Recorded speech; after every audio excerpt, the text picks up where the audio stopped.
Hello everyone, I'm delighted to have with me Cory McCruden, Managing Director at EY. Hello Cory. Hi, great to be here. In this digital world where client expectations are very high, what do you think are the main areas where wealth managers feel under pressure to modernize their digital offering? I think the pressure is coming from all fronts, and by that I mean it's not just the younger generations that are looking for improvements. They're doing comparisons with other experiences outside of wealth management. So in financial services, banking in some cases has a more engaging digital experience than your typical wealth manager, and then certainly in the e-commerce and retail space.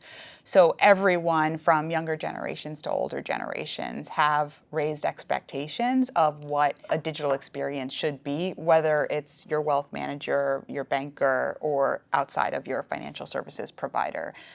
So it's a real challenge, and I think for wealth managers who are not part of a larger platform that has been able to invest in those capabilities, it can be quite challenging to not only understand what those capabilities are, but be able to make them available and also to make sure that your internal teams are able to utilize these and explain them to clients so that they can make best use of them. Do you think that digitalization is key to offer more personalized wealth management experience, both in terms of products and services?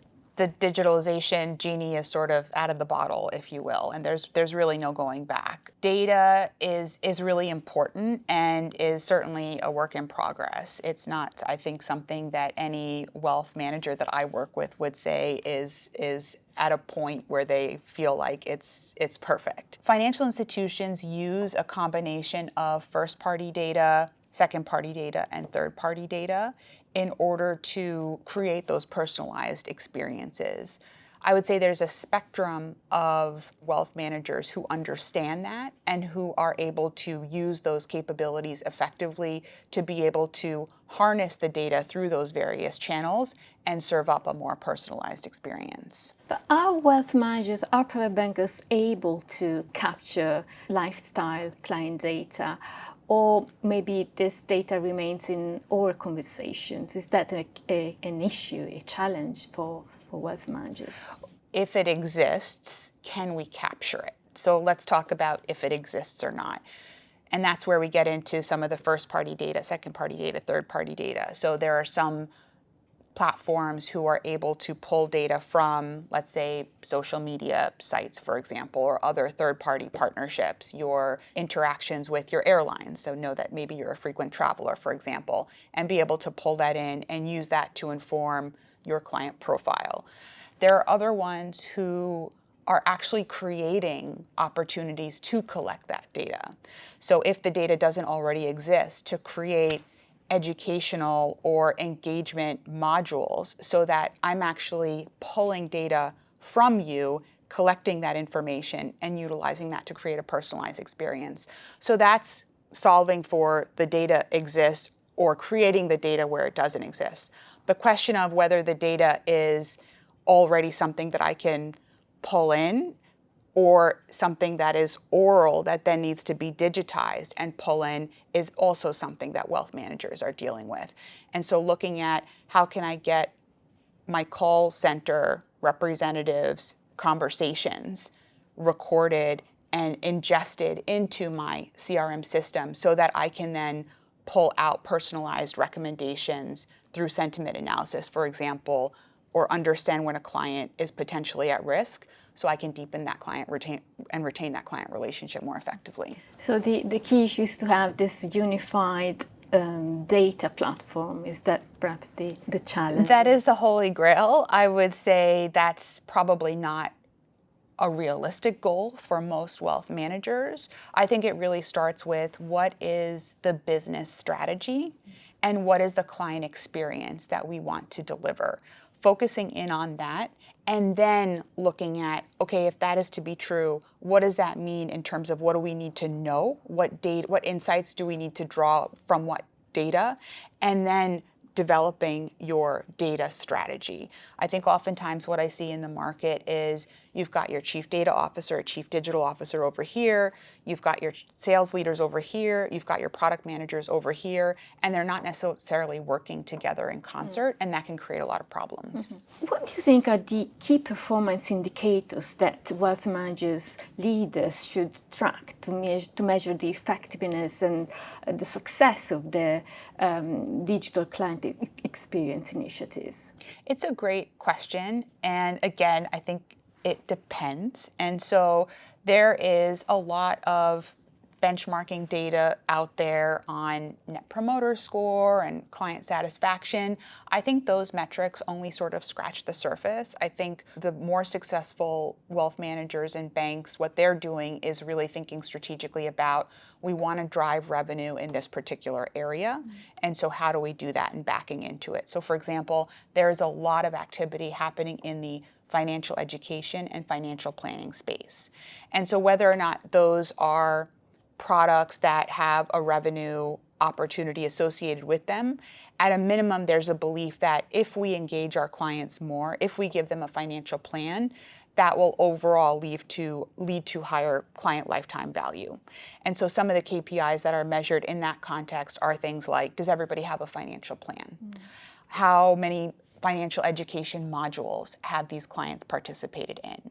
How many times are they calling the call center and asking certain types of questions? Those are all important metrics that are being measured. How do you support leadership teams in aligning digital transformation goals with internal culture and client service models? I think the question of how you handle that is first to recognize where they are. So if they're a legacy organization that's been around for 150 years, their employee base, the average tenure is very, very high, that means that that culture is at a particular point that is different than, for example, one that grew out of Silicon Valley or has only been maybe a more recent player, Coinbase, Robinhood, sort of come to mind. It doesn't mean that these groups can't innovate, but it means that the way in which you handle transformation has to be contextually appropriate for those two very different situations. And how important is it that this drive to innovation comes from the top rather than from the bottom? The organizations that don't have their leadership fully bought in are the ones where transformations do not take off. The ones where leadership is bought in, I would say where the board is bought in, where it is something that's talked about on earnings calls. If they're a publicly traded company, it's something shared in leadership town halls. It's an integral part of the messaging from the top down. Those are the ones where you really see change happening.